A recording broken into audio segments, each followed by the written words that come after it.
This episode looks at the reasons you might fail to do a low loop and catch. You might be surprised to hear it's not kite steering, but the edging of the board that most people get wrong. Look at this comparison. On the left we have good edging, where the rider turns their momentum upwind as they take off.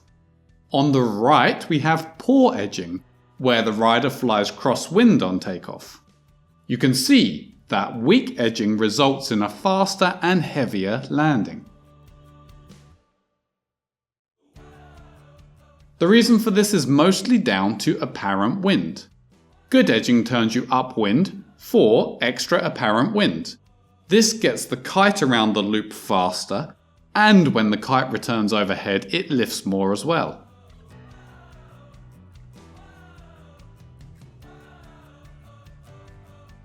Whereas bad edging means you take off heading crosswind and will shortly be moving downwind, meaning you soon get less apparent wind. This then means the kite takes longer to get around the loop and it gives less lift even if you get it back overhead.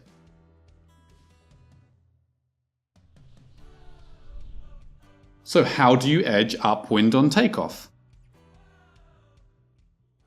There's a few things you need to do.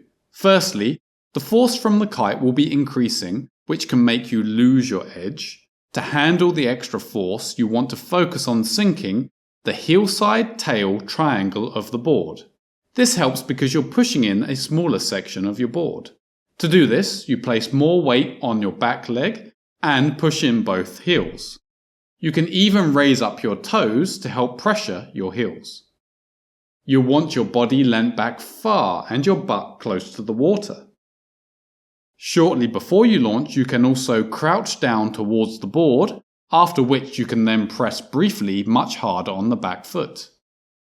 Importantly, as the kite climbs, you also want to get the bar out. A bit less force from the kite for a moment frees you to turn upwind. Finally, as you pull in the bar, kick and extend your bent back leg. That will give you a final push upwind. If you get it right, you'll see a large amount of spray flying off the board during takeoff, and your course will turn upwind, and you should find that you don't fly that far downwind during a low loop and catch. A very common mistake I see, which many people have no idea that they're doing, is starting the loop with the kite in the wrong place.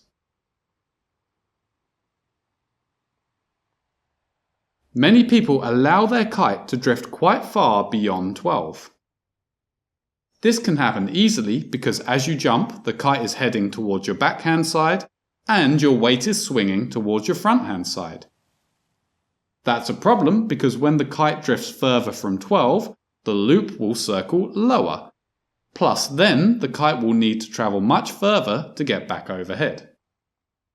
Yet again, good edging helps a lot as you turn your crosswind speed towards upwind. The timing with which you pull in the bar also matters. You should pull in the bar just as the kite is about to hit 12. If you pull in the bar much later, the kite can easily pass 12. Also, you can stop the kite drifting towards the backhand side by using a small amount of front hand steering as you climb. The classic kite loop mistake is to steer the loop weakly like this.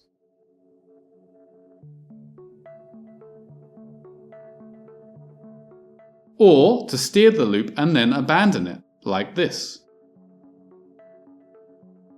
Both of these mistakes are quite instinctive. After all, you're trained in lessons to push out the bar any time that you feel the kite's too powerful.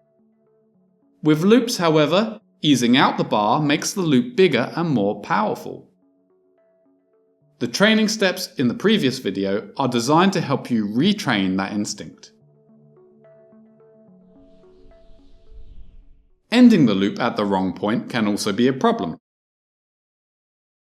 If the loop ends with the kite aiming away from 12, then the kite will not get back overhead as quickly. Again, the training video will help you with this. The gear that you're using could affect how easy or how difficult it is to do a loop and catch. Many older kites have a wider turning radius and slower flying speed, so take significantly longer to get around a loop. The shape or type of kite will affect how easy it is to do a loop.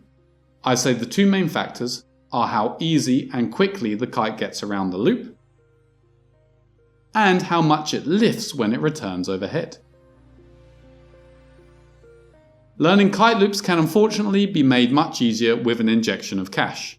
There are now a range of material options. In general, these upgraded and more expensive materials make the kite lighter and more rigid. Lighter and more rigid means that they're going to get around the loop faster, requiring less jump height, and they're also going to overfly much more quickly, providing better landings. Note, short lines will make learning kite loops harder. Short lines means that the wind window is smaller, so a given loop size will circle much lower. Your own weight has a huge effect on how easily you can loop and catch. That's because it's nice to learn in something like 18 knots. Now if you're 50 kilograms, you might be getting away with a 7-meter kite in that wind, which will loop in the blink of an eye. Whereas if you're 100 kilograms, you might need a 14-meter kite to ride in those winds, which is vastly slower and you're probably not going to loop and catch easily. Thanks for watching, and I hope this helps you pull off your low loop and catch.